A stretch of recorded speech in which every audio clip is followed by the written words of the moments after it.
It is now not the case, as it was in the past, that these vulnerable Kenyans have to wait for months. Now their stipends are paid as salaries of public servants are being paid. We did roll out the Hustler Fund that today benefits 2 million Kenyans. And we have 7 million Kenyans who had been denied access to financial services by credit reference bureaus. They are now off the blacklisting roll. Our affordable housing program has now more than 100,000 housing units under construction. The first cohort I will be launching in a couple of months to new homeowners. And we have 160,000 young people across Kenya that are employed under this program. To expand manufacturing, value addition, and agro-processing as a key contributor to job creation, 18 county aggregation and industrial parks and 6 new special economic zones are under construction across Kenya.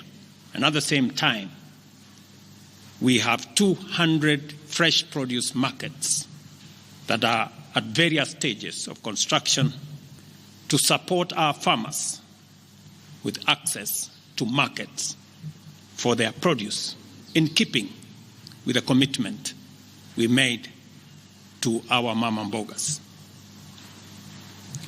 To accelerate manufacturing, last year we imposed levies on importation of clinker that can be manufactured in Kenya.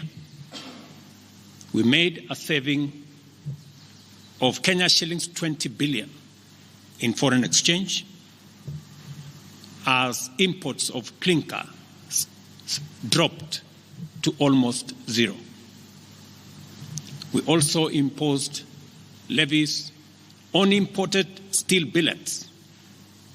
And today we have 11 steel factories that 6 years ago were closed. They have started operation, hiring 16,000 Kenyans, and last year alone we saved 120 billion shillings in foreign exchange as a result of this intervention. Our digital transformation agenda is also on course with 17,000 government services online, while we have 274 digital hubs across Kenya with 152,000 students and digital workers in our TVETs and also in digital hubs in different parts, up and running and giving young people an income. Our universal health coverage plan has already onboarded 107 community health promoters, and the process of registration for our social health insurance fund is ongoing,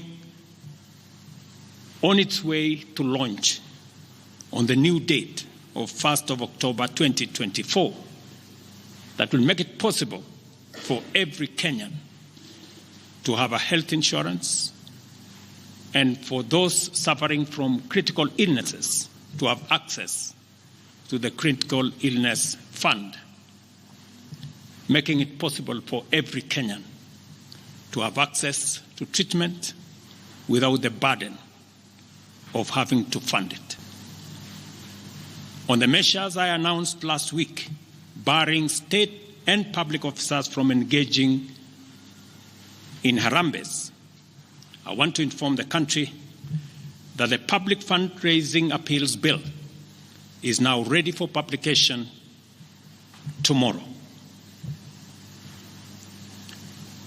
However, even with the progress we have made, I am acutely aware that the people of Kenya have very high expectations of me. And they believe that this administration can undertake in our nation's history. Recent events that necessitated the withdrawal of the finance bill, which will require a review and reorganization of our budget and fiscal management, have brought us to an inflection point.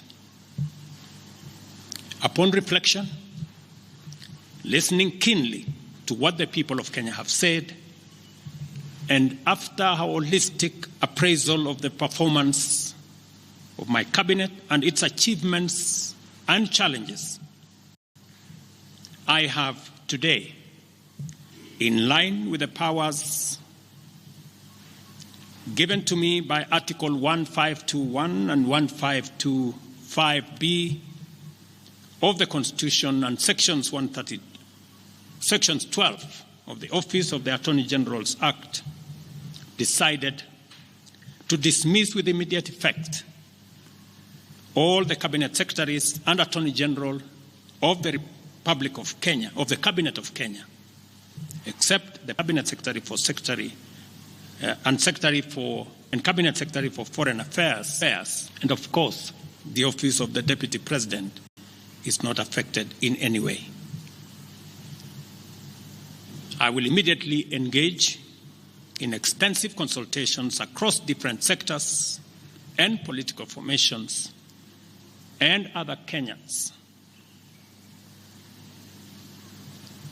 both in public and private, with the aim of setting up a broad-based government that will assist me in accelerating and expediting the necessary, urgent, and irreversible implementation of the program that we have, including other radical measures and programs to deal with the burden of debt, to explore raising domestic resources and revenues, expanding job opportunities,